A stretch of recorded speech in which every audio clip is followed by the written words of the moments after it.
पूर्व आईएएस और वर्तमान में भाजपा नेता ओपी चौधरी जी हैं, जो प्रवक्ता भी हैं, हम उनसे बात करेंगे। डेफिनेटली मोदी जी का जो लीडरशिप है वो देश बदलने वाला, देश को विकसित राष्ट्र के रूप में परिवर्तित करने वाला लीडरशिप है। और उस लीडरशिप से मैं बहुत ज़्यादा प्रभावित रहा हूँ। और नेशन बिल्डिंग में, राष्ट्र निर्माण में मैं अपना कोई छोटा सा भी आंशिक योगदान दे सकूं मोदी जी के लीडरशिप में, इसलिए राजनीति और भारतीय जनता पार्टी मैंने ज्वाइन किया है। और मैं यही कहना चाहूँगा कि जो मोदी जी हैं वो कई कई ऐसे कार्य जो राजनीतिक स्वार्थ से ऊपर उठकर किए जाते हैं, उस तरह के कार्य किए हैं। जैसे रिन्यूएबल एनर्जी की दिशा में उन्होंने कच्छ के रेगिस्तान में अहमदाबाद के क्षेत्रफल से 1.5 गुना एरिया में वो रिन्यूएबल एनर्जी पार्क बना रहे हैं। 1.5 लाख करोड़ रुपया का इन्वेस्टमेंट किया जा रहा है। 34,000 मेगावाट बिजली का प्रोडक्शन हो रहा है। एक मरुभूमि में ऐसा कार्य किया जा रहा है। इस तरह के अनेकों कार्य हैं जो राजनीतिक स्वार्थ से ऊपर उठकर उन्होंने देश के भविष्य के लिए किया है। जैसे आप इनके कुछ मोदी जी के अच्छे कार्य बता रहे हैं, जो 20 साल थे मुख्यमंत्री, तो क्या मान लीजिए सरकार बदलती है या अगले 10 साल जब भी बदलती है सरकार, तो इन कार्यों को आगे ले जाना चाहिए अगली सरकार को? डेफिनेटली जो अच्छे कार्य होते हैं उसको राजनीतिक परिवर्तन कभी होता भी है, जिसकी संभावना मुझे दिखती नहीं है देश की राजनीति में। कुछ भी हो सकता है, मैं भी स्वीकार करता हूँ। सरकारें आएंगी जाएंगी, हमारे अटल जी ने कहा है, लेकिन मोदी जी के नेतृत्व में आज बहुत ही मजबूत सरकार हमारे देश में चल रही है।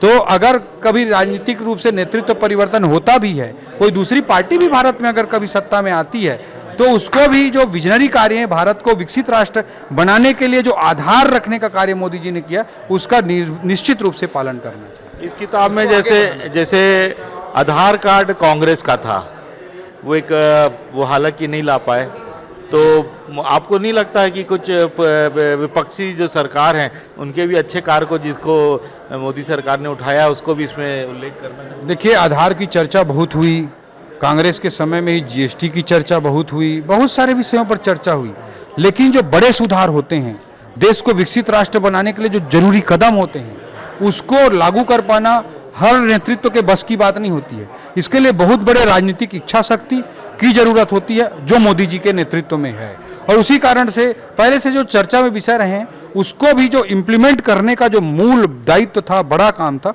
उसको मोदी जी ने करके दिखाया, जो इस देश के भविष्य के लिए जरूरी है। आप राजनीति में आए, कंफर्टेबल आईएएस बन के फील लग रहा था कि अभी फील लग रहा है? देखिए, जीवन में हर एक चीज़ की अपनी भूमिका होती है। प्रशासन का अपना महत्व है, राजनीति का भारत के लोकतंत्र में बहुत ही बड़ा महत्व है।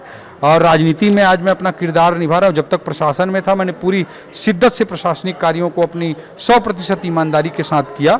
आज मैं राजनीति में अपना 100% राजनीतिक योगदान दे रहा हूँ इस देश के लोकतंत्र में। आज विपक्ष में विपक्ष की भूमिका निभा रहा हूँ, कल कभी सत्ता में आएंगे तो सत्ता की भूमिका निभाएंगे।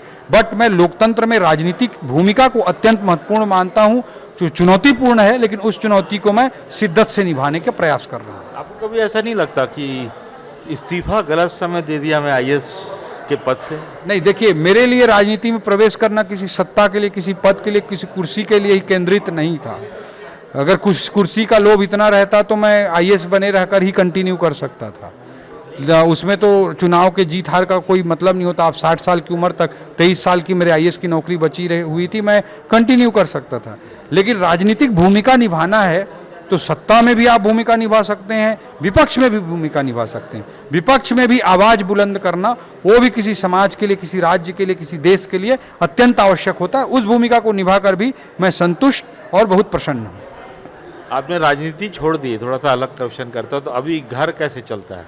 डेफिनेटली माँ सरस्वती का आशीर्वाद है। बहुत सारी चीज़ें मुझे ऐसी आती हैं जिससे मैं आय अर्जन कर पाता हूँ। और अभी गांव में खेती भी अच्छे तरीके से कर रहा हूँ। बनाना, कोकोनट और चीकू, केला, नारियल और चीकू की खेती भी कर रहा हूँ। और शेयर मार्केट में भी मैं काम करता हूँ।